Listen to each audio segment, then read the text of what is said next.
আসসালামু আলাইকুম। কিছু কাঁচা বাজার করতে গিয়েছিলাম। পুরো বাজারে কাঁচা কাঁঠালের একদম ছড়াছড়ি অবস্থা। ছড়াছড়ি হলে কি হবে, এইটুকু কাঁঠালের দাম 100 টাকা নিল। এ দিয়ে নাকি আবার প্রধানমন্ত্রী রান্না করতে বলছে গরুর মাংস। গরুর মাংস তো অনেক খেলেন, চলুন আজকে নতুন একটা রেসিপি শেয়ার করবো। দাঁড়ান, হাতে আগে একটু সরিষার তেল মাখিয়ে নেই। সরিষার তেল আবার হাতে মাখিয়ে না নিলে কাঁঠালের কষ এমন ভাবে লাগবে সেটা কিন্তু আর উঠতে চাইবে না।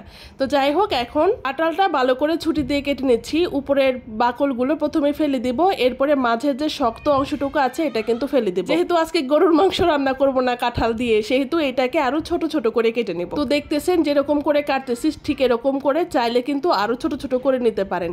কাঁঠালগুলো তো আমার কাটা শেষ, এবার আমি পানি দিয়ে ভালো করে ভিজিয়ে রাখছি। আজকে কাঁচা কাঁঠাল দিয়ে রান্না করব চ্যাপা শুটকি। যে যাই বলুক না কেন, শুটকি কিন্তু আমার ভীষণ পছন্দের। চ্যাপা শুটকিগুলো এবার কুসুম গরম পানি দিয়ে ভিজিয়ে রাখবো কিছুক্ষণ, না হলে কিন্তু শুটকিগুলো ভালো করে পরিষ্কার হইতে যাবে না। চাইলে আপনারা ঠান্ডা পানি দিয়েও ভিজিয়ে রাখতে পারেন, কোনো সমস্যা নেই। শুটকিগুলো এখানে ভিজতে থাকুক, আর এদিকে আমি কাঁচা কাঁঠালটা আরেকটু প্রসেসিং করে নিব। এরপর চুলায় 1 হাঁড়ি পানি বসাই দিতেছি। এরপরে এখানে দিয়ে দিব অল্প একটু হলুদ আর সামান্য পরিমাণ লবণ। পানিটা যখন একদম গরম হয়ে আসবে তখন আমি ধুয়ে রাখা কাঁচা কাঁঠালগুলো সব দিয়ে দিব। এর ফলে কাঁচা কাঁঠালগুলো কিন্তু একদম কালো হয়ে যাবে না, দেখতেও সুন্দর হবে, আর কষগুলো একদম পরিষ্কার হয়ে যাবে। কাঁঠালগুলো আমি একদম সিদ্ধ করছি না, মাত্র একটা বলক তুলে কিন্তু একটা চালনিতে চেলে নিব। এবার একটা চালনিতে কাঁঠালগুলো ভালো করে দিয়ে পানি ঝরিয়ে নিতেছি। কি সুন্দর দেখা দিতেছে, তাই না? এবার আমার কিন্তু শুটকিগুলো ভালো করে পরিষ্কার করে নেব। শুটকিগুলো খুব নরম হয়ে আসছে। এবার উপর থেকে যে ময়লাগুলো আছে ভালো করে ধুয়ে একদম পরিষ্কার করে নিতেছি। এবার গরম চুলায় সেই কড়াইটা বসাই দিলাম। এবার পরিমাণ মতো তেল দিয়ে দিতেছি। এরপরে দিয়ে দিব এখানে 1 মুঠ পরিমাণ পেঁয়াজ। পেঁয়াজটাকে হালকা একটু নরম করে এখানে দিয়ে দিব ধুয়ে রাখা চাপা শুটকিগুলো। এ পর্যায়ে এসে কিন্তু খুব ভালো করে ভাজতে হবে। যখন একদম সুন্দর একটা চাপা শুটকি স্মেল বের হবে, এ পর্যায়ে এসে হলুদের গুঁড়ো আর মরিচের গুঁড়ো দিয়ে দিতেছি।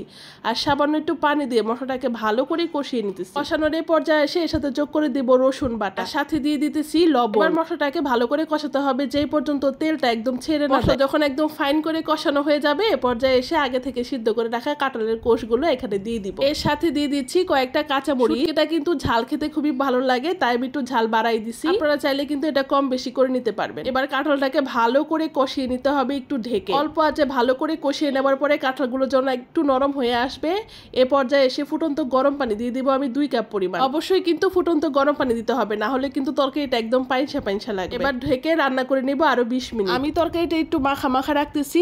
যদি চা না পারে তাহলে কিন্তু একদম এটা শুকনো শুকনো করে রান্না করতে পারবেন। আমার আবার অল্প একটু গ্রেভি গ্রেভি টাইপের তরকারি বেশি ভালো লাগে। রান্না করার সাথে সাথে আমি খেতে বসে গেছি। এত সুন্দর কালার, আমার আর দেরি হইতেছিল না। গরম গরম 2 চামচ ভাত আর 2 চামচ তরকারি নিয়ে নিলাম। এত মজা হয়েছিল কি আর বলবো। যারা চাপা শুটকি পছন্দ করেন না সেটা তো ভিন্ন কথা, কিন্তু যারা পছন্দ করেন তারা একবার কাঁচা কাঁঠাল দিয়ে খেয়ে দেখবেন কি পরিমাণ টেস্ট হয়। কাঁঠালের রুয়াগুলো দেখেন একদম সফট হয়ে গেছে। কাঁঠালের কোয়াগুলো যখন ভাতের সাথে মাখিয়ে মুখে দিতেছি, কি যে মজা লাগতেছে এটা ভাষায় প্রকাশ করতে পারবো না। ভিডিওটা যদি ভালো লাগে তাহলে অবশ্যই কমেন্টের মাধ্যমে জানাবেন, আর লাইক কমেন্ট সাবস্ক্রাইব করে পাশে থাকবেন। আজকে বিদায় নিতেছি, দেখা হবে পরবর্তী কোনো রেসিপি নিয়ে। আল্লাহ হাফেজ।